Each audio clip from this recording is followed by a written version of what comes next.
এমন খুব কম বাঙালি আছেন যারা ইলিশ খেতে পছন্দ করেন না।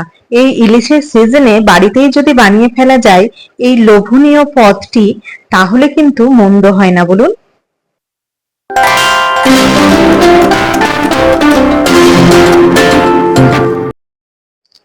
আজ আমি বানাবো ইলিশ পাতুরি। সেজন্য প্রথমেই 4 টুকরো ইলিশ মাছ নিয়ে নিয়েছি, যেগুলো আগে থেকেই কাটা বাছা এবং পরিষ্কার করে ধোয়া ছিল।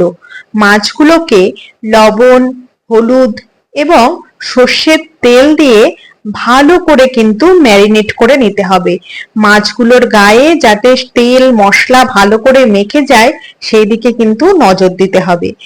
আমরা বাজারে অনেক দিন ধরেই ইলিশ মাছের সন্ধান করছিলাম, কিন্তু হায়দ্রাবাদে বসে তো আর কলকাতার মতো এত সুন্দর ইলিশ মাছ পাওয়া যায় না। তাও 2 সপ্তাহ যাওয়ার পরে এই 3 নম্বর সপ্তাহে পেলাম ইলিশ। ইলিশটা কিন্তু সাইজ এবং স্বাদ ও গন্ধ দুদিক থেকেই খুব ভালো ছিল। যাই হোক, এবার দেখো একটা বাটিতে নিয়ে নিলাম 1 চামচ সাদা সর্ষে। সাদা সর্ষের পরে নিয়ে নিচ্ছি 1 চামচ কালো সর্ষে আর 1 চামচ পোস্ত। আর নিয়ে নেব পরিমাণ মতো লঙ্কা। আমি 3টে নিয়েছি, তোমরা তোমাদের আন্দাজ মতো নিয়ে নেবে। এবার এটাকে একটা পেস্ট বানিয়ে নিয়েছি। এবার এই পেস্টে অ্যাড করে দিচ্ছি লবণ, হলুদ এবং আবারও খানিকটা সর্ষের তেল। তোমরা আন্দাজ মতো কিন্তু লবণ এবং তেলটা দিয়ে দেবে, যতটা মাছ থাকবে সেই আন্দাজে কিন্তু মশলাগুলো পড়বে। এবার জল ঝরিয়ে রাখা টক দই দিয়ে দেব এর মধ্যে 2 চামচ। আমি আগে থেকেই দইটা হ্যাং করে রেখেছিলাম। আর দিয়ে দিলাম খুব সামান্য চিনি। এটার কিন্তু টক এবং সর্ষের যে ঝাঁঝটা আছে ওটাকে ব্যালেন্স করার জন্যই দেয়া হয়েছে চিনি এবং টক দই। এখন দেখো একটা প্যানের মধ্যে আমি কলা পাতাগুলোকে একটুখানি সেঁকে নেব।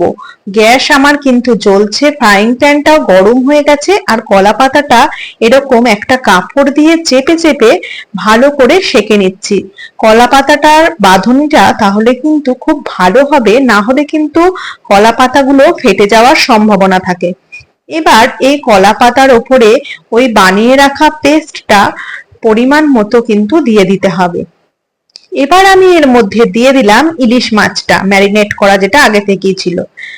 আরো কিছুটা সর্ষের যে পেস্টটা বানিয়েছিলাম ওই পেস্টটা ইলিশের ওপরে এবং তার চারিদিকে ভালো করে ইলিশটাকে কভার যাতে হয়ে যায় সেইভাবে দিয়ে দিতে হবে।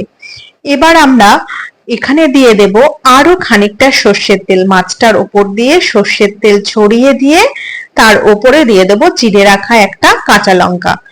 এখন আমাকে কলা পাতাটা খুব সুন্দর করে বেঁধে নিতে হবে। যদিও আমার বাঁধনটা খুব একটা সুন্দর হয়নি, তার একটা কারণ আছে। কারণ আমি এখানে মোটা সুতো পাইনি। আমার কাছে যে রিলের সেলাই করা সুতো ছিল সেই সুতো দিয়ে আমাকে এটা বাঁধতে হয়েছে। সেজন্য বাঁধনটা কিন্তু খুব একটা টাইট হয়নি, কিন্তু এই রকম ভাবেই কিন্তু তোমাকে বাঁধতে হবে। যদি সুতোটা একটু মোটা পাও তাহলে দেখবে বাঁধনটা খুব সুন্দর হচ্ছে। এবারে একটা ফ্রাইং প্যানের মধ্যে আবারও খানিকটা সর্ষের তেল দিয়ে দিয়েছি। একদমই অল্প তেল দিতে হবে এবং সর্ষের তেলটা ফ্রাইং প্যানের চারিদিকে ছড়িয়ে দিতে হবে। তেলটা গরম হয়ে গেলে তার মধ্যে আস্তে আস্তে তৈরি করে রাখা যে কলা পাতায় বাঁধা ছিল ইলিশ মাছগুলো, সেইগুলো কিন্তু এবার এই ফ্রাইং প্যানের মধ্যে সুন্দর করে একে একে আমি সাজিয়ে দিলাম। দেখো, আমার এখানে 4টে বানিয়েছিলাম, সেই 4টেই কিন্তু এখানে দিয়ে দিয়েছি। এবার এটাকে কভার আপ করে দিলাম। এটাকে কভার করে একদিকটা আমার কিন্তু হয়ে গেছে। 10 মিনিট ঢেকে রেখেছিলাম। 10 মিনিট ঢাকার পরে আমি এই কভারটা খুলে আর একটা সাইড উল্টে দিচ্ছি। আর একটা সাইড উল্টে এটাকে আবারও মিনিট 10 কিন্তু রেখে দিতে হবে। আমার যেহেতু বাঁধাটা খুব একটা ভালো হয়নি, তাই মশলাগুলো হালকা বেরিয়ে কলা পাতাটার গায়ে একটু কালো কালো লেগে গেছে। যদি তুমি না বাঁধনটা খুব সুন্দর করে বাঁধতে পারো তাহলে কিন্তু এটা হবে না। খুব সুন্দরভাবে দেখো আমার এটা কিন্তু রেডি হয়ে গেছে। আমি এবার আরেকটা পাত্রে এটা তুলে নিচ্ছি। যদিও বাঁধনের জন্য আমার টেস্টের কিন্তু কোনো হেরফের হয়নি, পাতুরিটার টেস্টটা কিন্তু অসাধারণ হয়েছিল। এবার এটাকে আমি আগে থেকেই বাঁধনটা খুলে নিয়েছিলাম, মানে কাঁচি দিয়ে এটাকে কেটে দিয়েছি। আমি এবার সার্ভ করে দিচ্ছি একদম গরম গরম ভাতের সাথে।